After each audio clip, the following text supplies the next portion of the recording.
কেল্লা প্রধানের কথা রণবীরের অন্তরে বিষাক্ত হুলের মতোই বিঁধছিল। রণবীর অনেক কষ্টে তার রাগ দমন করে বলল, মনে হয় আগে আপনি রাজপুত ছিলেন। দুশ্মনের মোকাবিলায় হিম্মত হারিয়ে আত্মরক্ষার জন্য যোগ দিয়েছেন মূর্তি বিরোধী দলে। আত্মরক্ষারই কৌশল সবার জন্য নয়, বিশেষ করে যাদের মধ্যে আত্মমর্যাদা বোধ আছে। নইলে একজন ভারতীয় হয়ে কি করে আপনি মূর্তির বিপক্ষে কথা বলেন? হ্যাঁ, আমি রাজপুত ছিলাম, কিন্তু কালের গতিধারা আমাকে মানবতার মূল্যায়ন করতে শিখিয়েছে।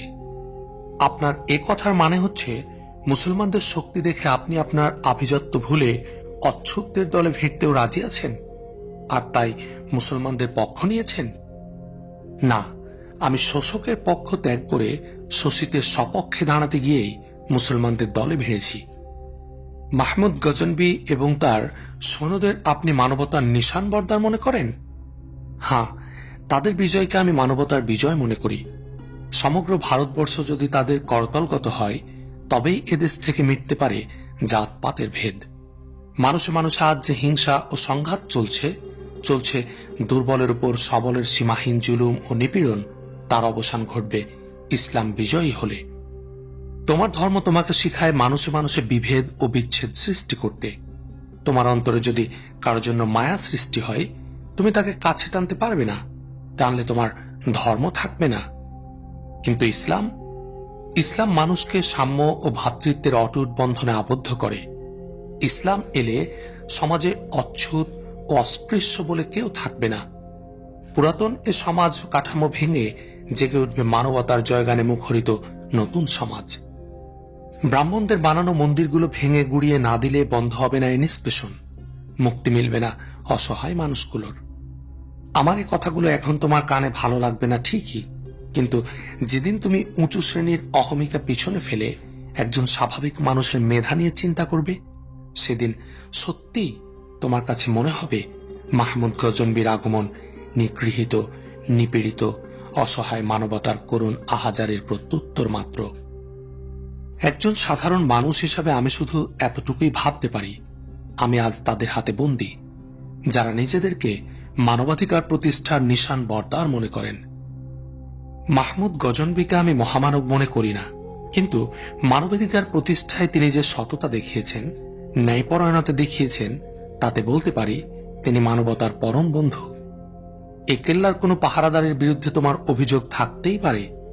মানুষ মানবিক দোষ ত্রুটির ঊর্ধ্বে নয়, কিন্তু তোমাকে দেখতে হবে নীতি ও আদর্শ, যা সাধারণভাবে একটি জনগোষ্ঠীর অধিকাংশ মানুষ মেনে চলে। ইসলামী সমাজের সাথে এখানেই অন্য সমাজের পার্থক্য।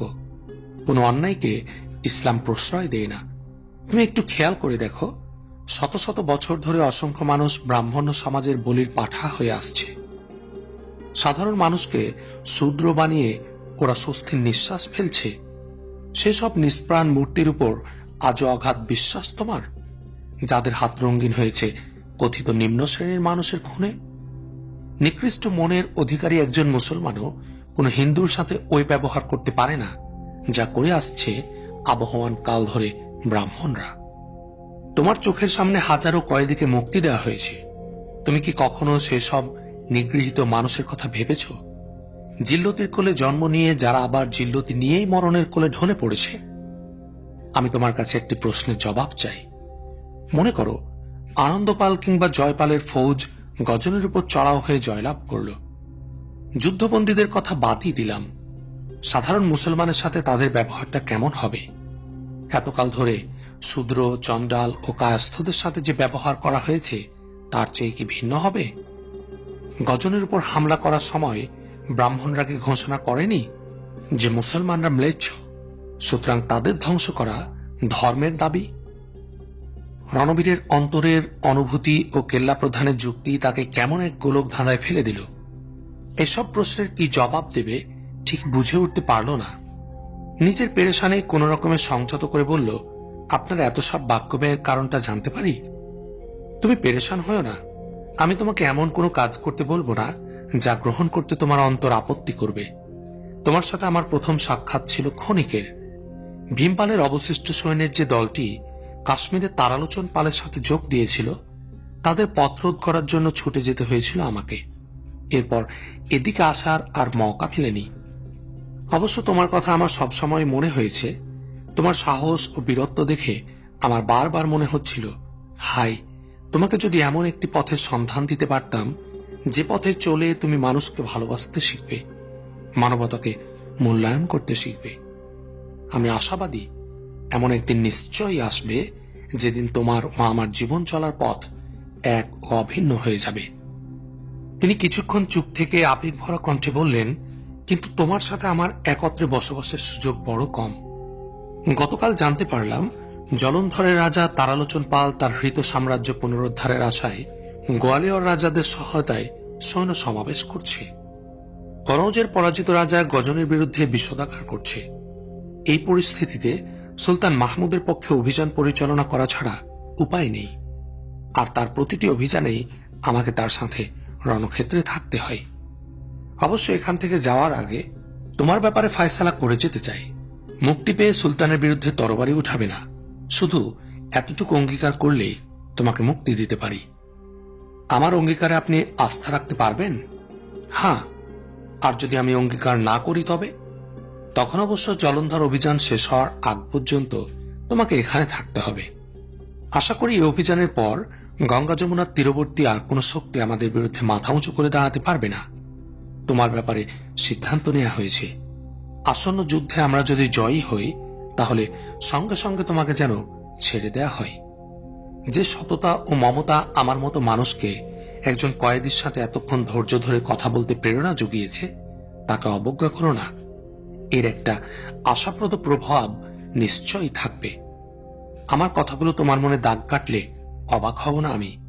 আশা করি তুমি পরাজিত সৈন্য হয়ে নয়, বরং নতুন জীবন নিয়ে বাড়ি ফিরবে। যখন খুশি তুমি আমার সাথে আলাপ করতে পারো। আমার দরজা সবসময় তোমার জন্য উন্মুক্ত থাকবে। নন্দনাথ যুদ্ধের আগে রণবীর ব্রাহ্মণদের মুখে শুনেছিল মাহমুদ গজনবীর ফৌজে বেশ কিছু জাদুকর আছেন। এদের জাদুকরী বক্তৃতায় পরাজিত হিন্দুরা ধর্মত্যাগে আগ্রহী হয়। সুতরাং রণবীরের কাছে ধর্মপ্রচারকদের কেউ এলে তার কথায় কান না দিয়ে সে গীতা পাঠ করত। কিন্তু আজকের কথোপকথন তার মনের গতি ঘুরিয়ে দিয়েছে। আজ আর সে গীতা পাঠ করেনি। মোলাকাত শেষে সে যখন কামরায় প্রবেশ করছিল, কেল্লা প্রধানের কথাগুলো তার কানে প্রতিধ্বনি তুলছিল। তার অন্তরে সৃষ্টি হয়েছিল দোলাচল। সে মনের এই দোদুল্যমানতাকে প্রশ্রয় না দেওয়ার প্রতিজ্ঞা নিয়ে নিজের কামরায় প্রবেশ করল। কিন্তু এই প্রতিজ্ঞায় অটল থাকা তার জন্য কঠিন হয়ে দাঁড়াল। সারাদিন সে মানসিক পীড়ায় ভুগল। মুহূর্তের জন্য সে মনে শান্তি পেল না। সে যখন অস্থির চিত্তে বিছানায় শুয়েছিল তখন বারবার তার মনে পড়ছিল কেল্লা প্রধানের একটি কথা, সৈনিকরা হাসি মুখে মৃত্যুকে আলিঙ্গন করে, বিছানায় শুয়ে শুয়ে তারা নিরাশ হয়ে মৃত্যু কামনা করে না। কথাটি যতবার তার মনে হয়েছে ততবারই এক উৎকট পেরেশানি তাকে জাপটে ধরেছে। এভাবে কেল্লা প্রধানের সাথে আর দু একটি বৈঠক করলেই তার সনাতন বিশ্বাসের সৌধচূড়া যে ভেস্তে পড়বে তাতে রণবীরের সন্দেহ ছিল না। অস্বস্তিতে ভুগে বারবার পার্শ্ব পরিবর্তন করে ও সিদ্ধান্ত নিল কেল্লা প্রধানের সাথে আর মিলিত হওয়া যাবে না। ডেকে পাঠালে বলে দিব, আপনি খামোখায় আমার সময় নষ্ট করছেন। দুনিয়ার কোন শক্তি পূর্বসূরীদের ধর্ম থেকে আমাকে বিমুখ করতে পারবে না। কিন্তু পরের দিন রণবীরকে অন্য চিন্তায় ধরল। তার অন্তর বারবার বলছিল, এটা কাপুরুষতার লক্ষণ। তোমাকে প্রমাণ করতে হবে পাথরের মতো শক্ত তোমার ধর্মীয় বিশ্বাস। কোন জাদুকরী কথা তোমার সে বিশ্বাসের চির ধরাতে পারে না। আজ তিনি রাখলে তুমি অবশ্যই যাবে। তিনি একজন রাজপুত, তার চেহারায় মহানুভবতার ছাপ পরিলক্ষিত হয়। তিনি তোমাকে কোন ধরনের গোলামি চুক্তি ছাড়াই মুক্তি দিতে পারেন। দুপুর পর্যন্ত রণবীরকে কেউ ডাকতে এলো না। রণবীর এতক্ষণ পর্যন্ত অধীর আগ্রহে অপেক্ষা করে এবার নিজে নিজেই কেল্লা প্রধানের কামরায় যাওয়ার সিদ্ধান্ত নিল। সে যখন কেল্লা প্রধানের কামরার দিকে পা বাড়াল তার মনের গভীর থেকে একটি অস্পষ্ট আওয়াজ বেরিয়ে আসছিল, রণবীর, তুমি আত্মপ্রবঞ্চিত হয়েও না। তুমি কি বীরত্ব প্রদর্শন করতে যাচ্ছ, না যাচ্ছ অসহায়ত্ব প্রকাশ করতে?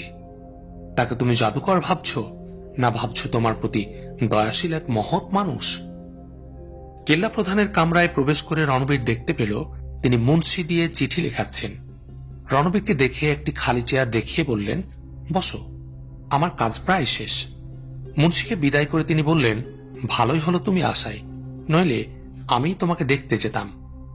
রণবীর তার সামনে চেয়ারে বসতে বসতে মনকে ধিক্কার দিয়ে বলল, আহা, আমি যদি আর কিছুক্ষণ দেরি করতাম। কেল্লার সালার কিছুক্ষণ ভেবে নিয়ে বললেন, গতকাল তুমি চলে যাওয়ার পর মনে হলো ঘটনাচক্রে কয়েকটি ব্যাপারে আমি জড়িয়ে না পড়লে এবং সেই ঘটনা আমার অন্তর্রাজ্যে আলোড়ন সৃষ্টি না করলে আমিও তোমার মতো নন্দনার যুদ্ধে এসে একজন কয়েদি হিসাবে তোমার সাথে পরিচিত হতাম। সে অবস্থায় আমাদের পারস্পরিক কথা হতো এক ও অভিন্ন। অবশ্যই আমরা একে অপরকে জিজ্ঞাসা করতাম, তুমি কোথেকে এসেছ, তোমরা ক ভাই বোন, পিতামাতা কেমন আছেন, এর মধ্যে কার স্মৃতি তোমাকে পীড়া দেয়, ইত্যাদি। আজও ভাবছিলাম তুমি এসে এ ধরনের প্রশ্ন করবে। এ কেল্লার সালার হিসেবে নয়, বরং সাধারণ একজন মানুষ হিসেবে যদি তোমাকে আমি আমার পূর্ব জীবনের কাহিনী শোনাতে চাই, তাহলে কি তুমি বিরক্তিবোধ করবে? ঠোঁট কামড়ে কিছুক্ষণ চিন্তা করে রণবীর বলল, সাধারণ এক বন্দী হিসাবে আপনার অতীত কাহিনী শোনার বা আমার কাহিনী শোনানোয় বিরক্তির কি আছে? অবশ্য আমার অতীত কাহিনী অত্যন্ত সংক্ষিপ্ত, শুনবেন? আমার মা পরলোকগত, ভাই নেই, একমাত্র বোন ছাড়া কারো স্মৃতি আমাকে পীড়া দেয় না। আর হ্যাঁ, আমি মুক্তি ভিক্ষা চাইতে এসেছি এরকম চিন্তা আপনাকে যেন পেয়ে না বসে। আপনার আকাঙ্ক্ষা অতীত কাহিনী শোনাবেন, তাই আগে আমার সংক্ষিপ্ত কাহিনী আপনাকে শুনিয়ে দিলাম। আবেগে রণবীরের গলার আওয়াজ বসে আসছিল, দু চোখে জমছিল টলটলে অশ্রুকণা। সে অশ্রু সংবরণ করতে চাচ্ছিল, কিন্তু পরে তার মনের দুঃসহ বোঝা হালকা হয়ে এলো। আত্মকাহিনী বলতে গিয়ে রণবীর টের পেল অতীত স্মৃতি বলা বড় কষ্টের, প্রতিটি কথায় কান্না এসে যায়। রণবীর অশ্রু সংযত করে বলল, মহারাজ, আপনি কি কাহিনী যেন শোনাতে চাচ্ছিলেন? আপনি কোনো যুদ্ধে বন্দী হয়েছিলেন? আমার অতীত কাহিনী তোমার চেয়ে একটু অন্যরকম। তা যেমন দীর্ঘ তেমনি বেদনাদায়ক। তাড়াতাড়ি শুয়ে পড়ার অভ্যাস না থাকলে রাতের খানা খেয়ে চলে এসো, গভীর রাত পর্যন্ত চলবে আমার কাহিনী বলা। সারাদিন কাজের মধ্য দিয়ে কেটে গেলেও সন্ধ্যার পর আব্দুল ওয়াহিদের মনে পড়ল রণবীরের আসার কথা। তিনি তাড়াতাড়ি খেয়ে এশার নামাজে দাঁড়িয়ে গেলেন। বিকেল থেকে হালকা টিপটিপ বৃষ্টি পড়ছিল। রণবীর সে হালকা বৃষ্টি মাথায় নিয়েই কেল্লা প্রধানের ওখানে পৌঁছে গেল। উনি নামাজ শেষ করে আসছেন। আপনি এ রুমে বসুন। রণবীরকে দেখে বৈঠকখানায় বসতে বলল এক কর্মচারী। কিছুক্ষণ পরে কেল্লার সালার কামরায় প্রবেশ করলেন। তিনি রণবীরের মুখোমুখি একটা চেয়ারে বসে নিজের অতীত কাহিনী বলতে শুরু করলেন। আব্দুল ওয়াহিদ আমার ইসলামী নাম। আগে নাম ছিল অসিত কুমার। কংগ্রতে জন্ম। আমি পিতামাতার একমাত্র পুত্র। তারা দুজনে আমার দুধ পানকালে ইহধাম ত্যাগ করেন। নগরকোটের ফৌজি সেনাপতি ছিলেন আমার বাবা। নগরকোটের অদূরেই শস্য শ্যামল একটি জায়গিরের অধিকারী ছিলাম আমরা। বাবার মৃত্যুর পর জ্যাঠামশাই আমাকে প্রতিপালন করেন। তিনি ছিলেন নিঃসন্তান, এজন্য আমাকে খুব আদর করতেন। তার আশা আমি বাবার মতো খ্যাতিমান ব্যক্তিত্বের অধিকারী হব। নগরকোটের শাহী মহল থেকে 150 সাওয়ার ও 400 পদাতিক সৈন্যের খরচ যোগানোর দায়িত্ব আমাদের কাঁধে ছিল। এজন্য সেই শৈশবকালে একজন সৈনিক হওয়ার রঙিন স্বপ্ন মনে মনে বুনতাম। ধর্মীয় শিক্ষার জন্য জ্যাঠামশাই আমাকে এক পণ্ডিতের কাছে পাঠিয়েছিলেন, কিন্তু ধর্মীয় বইয়ের পৃষ্ঠা উল্টানোর চেয়ে জঙ্গি সরঞ্জামাদি নিয়ে খেলাধুলা করা আমার শখ হয়ে দাঁড়িয়েছিল। অশ্বপৃষ্ঠে সাওয়ার ও বিল কিংবা নদীতে সাঁতার কাটারও শখ ছিল আমার। বৈশ্য শ্রেণীর কিষাণ ও রাখালদের সাথে লড়াই করতে আমি ছিলাম এক পায়ে খাড়া। আমাদের জায়গিরে একটা বস্তি ছিল, ওখানে যেতে জ্যাঠা আমাকে নিষেধ করতেন, কেননা ওই বস্তিতে বাস করত অচ্ছুতরা। আমার বয়স যখন 12 কোঠা পেরিয়েছে, তখন নগরকোটের রাজা আমাদের জায়গিরে এলেন। পরিদর্শন করলেন সৈন্যদের অবস্থা। আমি ময়দানে খেলাধুলা করছিলাম। রাজামশাই আমার তলোয়ারের চমক ও তীরের নিশানা দেখে খুশি হয়ে জ্যাঠাকে বললেন, আমার মনে হচ্ছে তোমার ভাইপো তার বাবার মুখ উজ্জ্বল করবে। তুমি ওর দিকে বিশেষ খেয়াল রাখবে। সবচেয়ে ভালো হয় ওকে শহরে পাঠাতে পারলে। রাজার কথা মতো জ্যাঠামশাই আমাকে নামি দামি একটি পাঠশালাতে ভর্তি করিয়ে দেন, যেখানে অভিজাত ঘরের সন্তানেরা লেখাপড়া করত। পাঠশালার ব্রাহ্মণ সর্বপ্রথম যে শিক্ষা দিলেন তা ছিল ঘৃণা সুলভ। আমাকে তিনি বললেন, তুমি রাজপুত, তাই ব্রাহ্মণ বা ক্ষত্রিয়দের ছাড়া বাদবাকি জনগণকে ঘৃণার চোখে দেখবে। কচ্ছপদের সংস্পর্শে আগে কখনো যায়নি, কিন্তু নগরকোটের পাঠশালা থেকে শিক্ষা সমাপন শেষে বাড়িতে এলে বৈশ্য সম্প্রদায়ের বাল্যবন্ধুদেরও ঘৃণার চোখে দেখতে লাগলাম।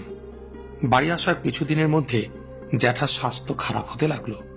তিনি জায়গির ও ফৌজি খরচ সামলানোর দায়িত্ব আমাকে বুঝিয়ে দিলেন। দায়িত্ব পাওয়ার পর বুঝতে পারি এ জীবন অতটা মজাদার নয় যতটা ভেবেছিলাম। জায়গিরের স্বায়ত্তশাসন ছিল না। আমি রাজার জায়গিরদার ছিলাম, আর রাজা ছিলেন বিন্ধ্য সাম্রাজ্যের মহারাজার করদাতা। অবশ্য নগরকোটের শাসন ব্যবস্থা একটু ভিন্ন প্রকৃতির ছিল। এখানে রাজা, প্রজা ও জায়গিরদার সকলেই ছিল অসহায়। এখানে ছিল মন্দিরের পুরোহিতদের একচ্ছত্র শাসন। প্রতি বছর ট্যাক্স আদায় করার জন্য মন্দিরের প্রতিনিধি নগরকোটে আসতেন। তারা কোনো প্রকার দয়ামায়া না করে ট্যাক্স আদায়ে সর্বোচ্চ কঠোরতার পরিচয় দিতেন। রাজা, প্রজা ও জায়গিরদারদের ত্রাহি ত্রাহি অবস্থার তারা কোনো তোয়াক্কা করতেন না। পুরোহিতদের পক্ষ থেকে কোনো কোনো বছর এরকম হুকুমনামাও জারি করা হতো, অমুক মন্দিরে এবছর স্বর্ণরৌপ্যের মূর্তি স্থাপন করা হবে, সঙ্গত কারণে ট্যাক্সের মাত্রাটা একটু বৃদ্ধি পাবে। দেখা গেছে মূর্তির স্বর্ণ জোগাড় করতে গিয়ে দিনমজুর প্রজাদের মুখের গ্রাস কেড়ে নেওয়া হয়েছে। বিগত যুদ্ধে নগরকোটের মন্দিরে স্বর্ণরৌপ্যের পাহাড় দেখে আমার মনে বদ্ধমূল ধারণা জন্মে এগুলো দেবতাদের দান নয়, বরং ব্রাহ্মণ পুরোহিতদের নিষ্ঠুরতার ফসল। বাল্যকালে আমাকে শিক্ষা দেওয়া হয়েছিল ব্রাহ্মণরা ধর্মের রক্ষাকর্তা। রাজা মহারাজারাও তাদের সামনে মাথা নত করতে বাধ্য। উত্তর ও পূর্ব ভারতের দুর্গম পাহাড়ি অঞ্চলের অধিবাসীরা বেশিরভাগই বৌদ্ধ ধর্মাবলম্বী ছিল। নগরকোটের ব্রাহ্মণের দৃষ্টিতে শূদ্রদের চেয়ে অধিক ঘৃণার পাত্র ছিল ওরা। নগরকোটের ফৌজ বারবার ওই এলাকায় অভিযান চালিয়েছে। এসব অভিযানের মূল লক্ষ্য ছিল লুটপাট ও হত্যালীলা সাধন করে বৌদ্ধদের জানমালের ক্ষতি করা। হামলার কথা শুনে বৌদ্ধরা তুষারবৃত পাহাড়ে আশ্রয় নিত। লুটতরাজ করে ফৌজরা ফিরে গেলে ওরা ঘরে ফিরত। লুটপাটকারীদের বিশেষ লক্ষ্য ছিল গবাদি পশুর প্রতি। যারা বন্দী হতো তাদেরকে ওখানেই হত্যা করা হতো। স্রেফ অপ্রাপ্তবয়স্ক সন্তানদের ওরা নিয়ে আসত কালী মন্দিরে। তাদেরকে সেখানে বেদিমূলে বলি দেয়া হতো। নগরকোটের সীমাহীন নিপীড়ন এসব লোকদের যুদ্ধাংদেহী বানিয়ে দেয়। একবার ৫,০০০ সিপাহী লুটতরাজ করে ফেরার পথে সন্ধ্যা হয়ে গেলে একটি পাহাড়ের গুহায় আশ্রয় নেই। সেনাপতি ভেবেছিল বৌদ্ধরা এখন ক্ষেত খামারে কাজ করছে, তাই ওদের থেকে কোনো প্রকার হামলার আশঙ্কা নেই। কিন্তু সেনাপতির এ ধারণা নিতান্ত ভুল প্রমাণিত হল। সূর্যাস্তের পূর্বেই বৌদ্ধরা ওদের ঘাটির আশপাশের পাহাড় ও গাছের আড়ালে তীর ধনুক তাক করে বসে গেল। সন্ধ্যার সময় আচানক তীর ও পাথরের বৃষ্টি শুরু হল। কপাল ভালো নগরকোটের সৈন্যদের। বৌদ্ধরা সংখ্যায় ছিল খুব কম, নতুবা একজনও বেঁচে আসতে পারত না। সেই হামলায় ২,০০০ সৈন্য মারা গিয়েছিল। নগরকোটের ফৌজ কয়েদি ও গবাদি পশু ফেলে পালিয়েছিল সেদিন। এ হামলার পর দীর্ঘদিন নগরকোটের পুরোহিত রাজারা বৌদ্ধ অধ্যুষিত এলাকায় হামলা করার সাহস পায়নি। আমার পিতা সেনাপতি হিসাবে নগরকোটের রাজা ও পুরোহিতদের মনোরঞ্জনের জন্য জীবনের শেষ দিকে ওই এলাকায় হামলা করেছিলেন। জয় করেছিলেন বেশ কিছু এলাকা, কিন্তু শীত শুরু হওয়ায় ওই এলাকা ধরে রাখা সম্ভবপর ছিল না বিধায় তিনি রাজা পুরোহিতদের নির্দেশে বৌদ্ধদের সাথে সন্ধি করেছিলেন। সন্ধি চুক্তিতে লেখা ছিল বৌদ্ধ সমাজ বার্ষিক একটা হারে ট্যাক্স দিলে কোনো প্রকার হামলা করা হবে না। পাহাড়ি বৌদ্ধরা এ শর্ত মেনে নিলে নগরকোটের ফৌজ ফিরে আসে। পরবর্তী বছর থেকে বৌদ্ধরা তাদের উৎপাদিত ফসলের ১/৪ ট্যাক্স দেয়, কিন্তু রাজা পুরোহিতরা তাদের চিরাচরিত নিয়ম মাফিক পুনরায় ওই এলাকায় লুটতরাজ শুরু করে। বিরক্ত হয়ে বৌদ্ধরা ট্যাক্স বন্ধ করে দেয়। এ কাহিনী আমি বিশদভাবে খুলে বলছি এজন্য যে আমার অতীত উপাখ্যানের সাথে এর গভীর যোগসূত্র রয়েছে। শৈশবে যখন জ্যাঠামশায়ের কাছে প্রতিপালিত হচ্ছিলাম, তখন তার সাধ ছিল আমাকে কোনো অভিজাত পরিবারে বিয়ে করাবেন। সুতরাং তিনি নগরকোটের এক সর্দার কন্যার সাথে আমার বাগদান করেন। সেই সর্দারের নাম ছিল জগৎ নারায়ণ। তিনি রাজামশায়ের নিকটাত্মীয়। জ্যাঠামশায় আমার এই নতুন সম্পর্কে দারুণ খুশি হয়েছিলেন, কিন্তু মৃত্যুর করাল থাবা তার সে আহ্লাদকে বেশি দিন স্থায়ী হতে দেয়নি। আমার বাগদানের 1.5 সপ্তাহ পর তিনি পরলোকে চলে যান।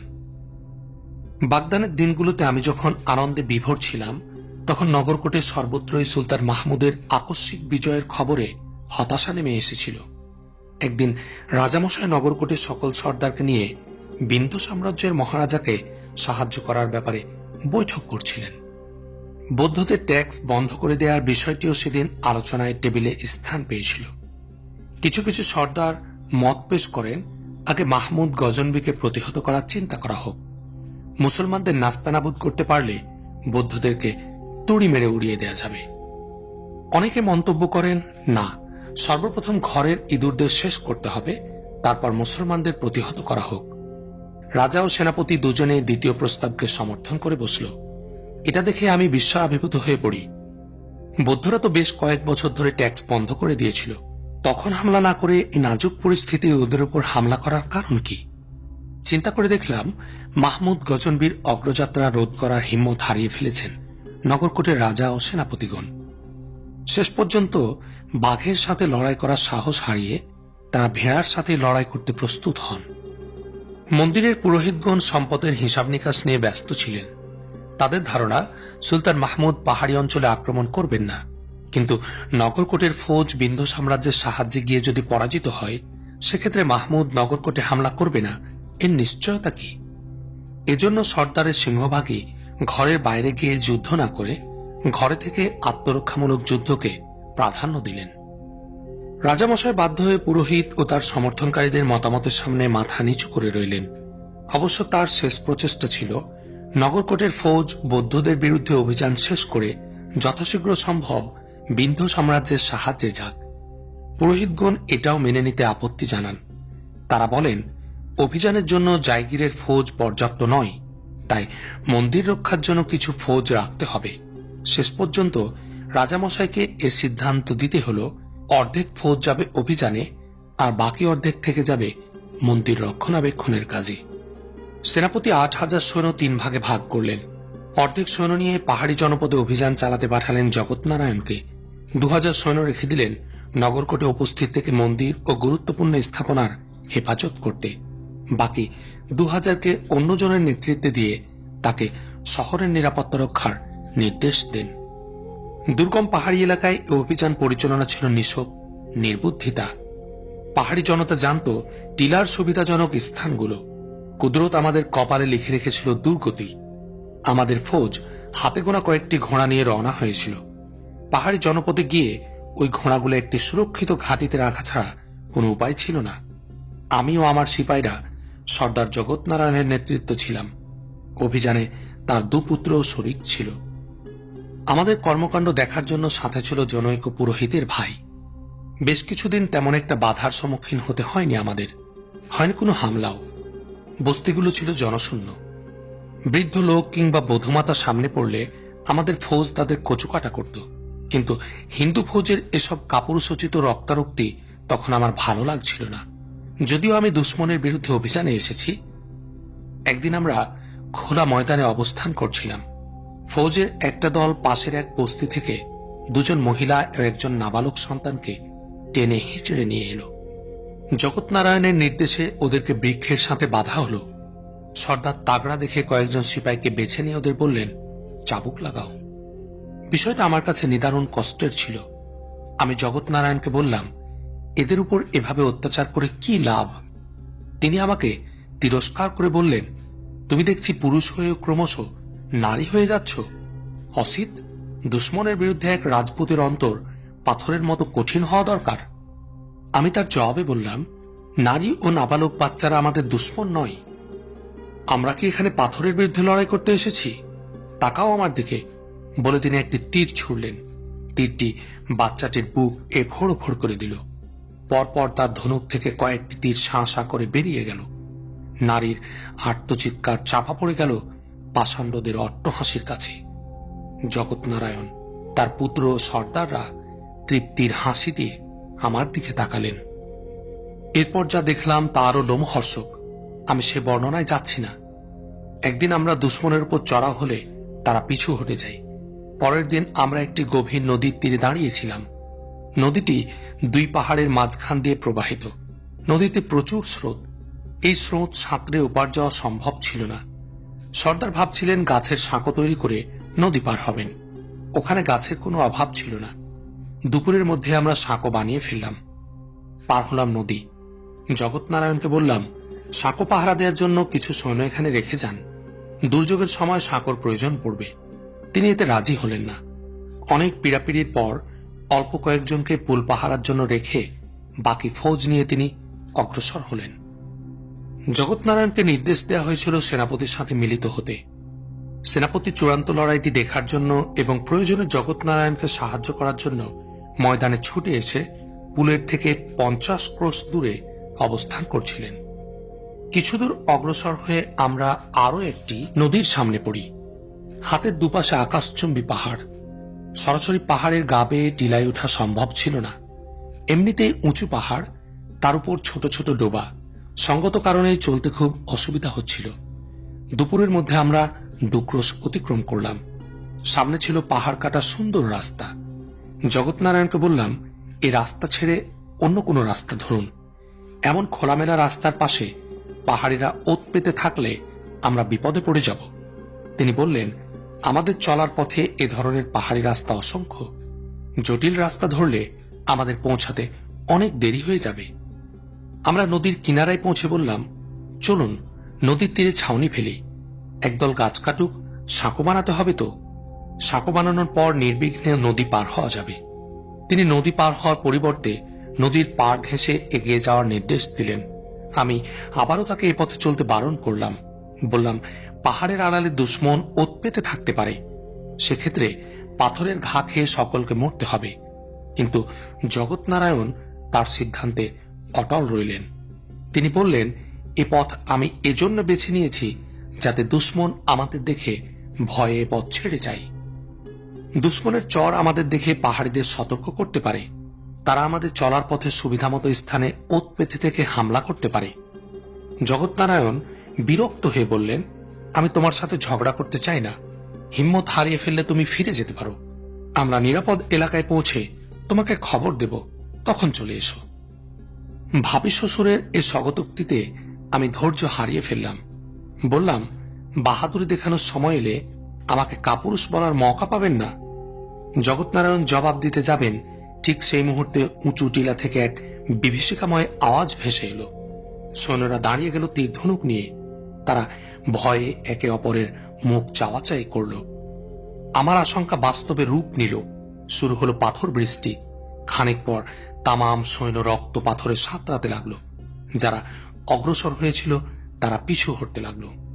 পাথরের ঘা খেয়ে সিংহভাগ নদীবক্ষে ঝাঁপ দিল।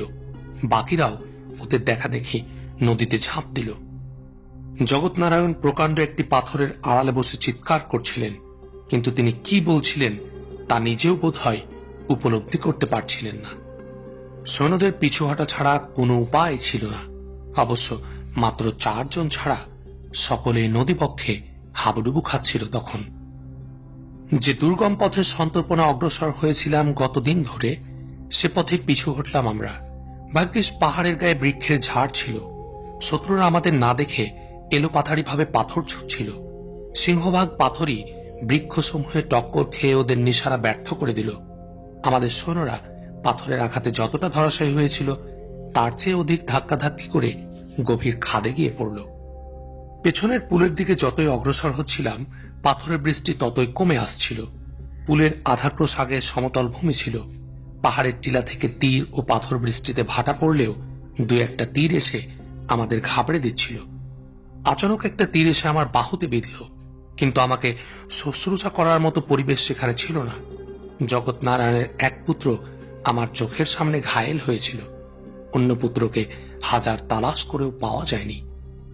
পুলের কাছে এসে দেখলাম 50-60 জন গেরিলা আমাদের লোকজনের উপর হামলা করেছে। পাহারাদাররাও সাধ্যমতো ওদের বিরুদ্ধে প্রতিরোধ করে তুলেছে। কাল বিলম্ব না করে আমরাও হামলা করলাম, ভাগিয়ে দিলাম গেরিলাদের। সামনের রাস্তা ছিল দুর্গম। গেরিলাদের হামলার আশঙ্কায় তখন পর্যন্ত আমাদের ফৌজ ভীত সন্ত্রস্ত। পুলটি নেহায়েত সরু, এক একজন করে পার হতে পারত। গেরিলারা এ সুযোগে তুমুল লড়াই শুরু করল, কিন্তু আমাদের তীর বৃষ্টিতে ওরা টিকতে না পেরে পাহাড়ের গুহায় আত্মগোপন করল। আমরা কাউকে বাঁচার সুযোগ না দিয়ে মরণপণ হামলা করে 40-50 জনকে মৃত্যুর দুয়ারে পৌঁছে দিলাম। অবশ্য বিনিময়ে হারালাম আমাদের অর্ধেক ফৌজ। জগৎনারায়ণের হুঁশ ছিল না। তিনি পাগলের মতো পুত্রদের নাম ধরে রাখছিলেন। ফৌজরা বিক্ষিপ্ত হয়ে পুল পার হচ্ছিল। পুল ভেঙে পড়ার আশঙ্কায় আমি নদীর তীরে এসে সকলকে সাবধানে পার হতে বলি। 100 সিপাই তখন এপারে ছিল। আচানক পাহাড় থেকে তীর বৃষ্টি শুরু হলো। বিকট চিৎকার দিয়ে 1000 খানেক গেরিলা নিচে নেমে এলো। মাত্র 50 জন সৈন্য নিয়ে আমি দুশ্মনদের পথ আগলে দাঁড়ালাম। মারা পড়ল আমার বহু সৈন্য। আমার ঘাড় ও কোমর তরবারের আঘাতে জর্জরিত। অবশ্য দুশ্মনদের পুল পর্যন্ত পৌঁছতে দেয়নি। আমার সহায়তায় বাকি ফৌজ পুল পার হতে থাকে। তবে হারিয়ে ফেলি ইতোমধ্যে সদের এক ফৌজ। দুশ্মনের ক্রমাগত হামলায় ভীত হয়ে সম্মিলিতভাবে ফৌজরা পুলের উপর চড়লে পুল ভেঙে পড়ে। আমি কালবিলম্ব না করে নদীতে ঝাঁপিয়ে পড়ি। অলৌকিকভাবে বেঁচে যায় সাথীদের অনেকে পুল পার হয়ে অগ্রসর হয়েছিল। বাকিরা ভাঙা পুলের খড়ি কাঠ ধরে যান বাঁচানোর চেষ্টা করছিল, কিন্তু খরস্রোতা নদী এ খড়ি কাঠকে ভাসিয়ে নিয়ে যায়। আমরা এতক্ষণ গেরিলাদের তীরের হামলার আশঙ্কায় ছিলাম, কিন্তু নদীর অপর প্রান্তে গিয়ে গেরিলাদের সম্মিলিত হামলার সম্মুখীন হলাম। ওদের হামলার ধরন আমাদের থেকে ভিন্নতর ছিল। আমাদের নিশ্চিত মৃত্যুর মুখে দেখে ওরা অস্ত্র তুলে শ্বাস নিচ্ছিল। প্রকাণ্ড একটি পাথরের সাথে টক্কর খেয়ে আমি সংজ্ঞা হারিয়ে ফেললাম। কুদরত আমাকে বাঁচানোর জন্য একটি কাঠের ব্যবস্থা করেছিলেন। সংজ্ঞাহীন অবস্থায় আমি ওই কাঠ জড়িয়ে ধরেছিলাম। প্রবল স্রোত আমাকে দ্রুত ভাসিয়ে নিচ্ছিল। ক্রমে সংকুচিত হয়ে আসছিল নদী। আরো কিছু দূর এগিয়ে নদীটি একটি খালের রূপ নিল। দুপাশে আকাশচুম্বী পাহাড়ের দেয়াল। সঙ্গীদের কেউ ছিল না আমার সাথে। সেদিনের ভয়ালো কাহিনী মনে পড়লে লোমকূপ এখনো শিউরে ওঠে। কাঠের খণ্ডটি আমাকে স্রোতের তালে তালে নিয়ে যাচ্ছিল। জানি না পরিণতি আমাকে কোথায় নিয়ে যাবে। হয়তো সামনে বরফের সমুদ্র আসবে, জমে ঠান্ডা হয়ে যাব আমি, কিংবা পাথরের ক্রমাগত টক্করে আমার ভবলীলা সাঙ্গ হবে। এ ধরনের শঙ্কায় প্রতিটি মুহূর্ত কাটছিল আমার। এভাবে চলতে চলতে কতদূর এসেছি তা আন্দাজ করতে পারছিলাম না। জখমের জ্বালায় আমি অনুভূতি হারিয়ে ফেলেছিলাম। বুঝতে পারছিলাম এভাবে আর কিছুক্ষণ থাকলে আমি মারা পড়ব, কিন্তু কিছু করার শক্তি ছিল না আমার। ভাবতে পারছিলাম না এখন কি করব। খালের আকৃতি শেষ হলে সামনে প্রশস্ত নদী দেখতে পেলাম। শুনতে পেলাম পাহাড়ের গা বেয়ে পড়া ঝর্ণার ছলাৎ ছলাৎ শব্দ। আমি সাঁতরে একটি ডোবায় ঢুকলাম। ডোবাটি দেখতে একটি কূপের মতো। ঝর্ণার পানি এসে ওই কূপের মধ্যে তোলপাড় সৃষ্টি করছিল। কূপের মধ্যে থাকলে নিশ্চিত মৃত্যু ভেবে এক পাশে সরে গেলাম। আচানক একটি ডুবোচর আমার দৃষ্টিতে ভেসে উঠল। বেশ গাছপালা ও ঝোপঝাড়ে ভরা। নির্জন এ নদীপক্ষে নয়নাভিরাম সৌন্দর্যের স্বাক্ষর বহন করছিল ডুবোচরটি।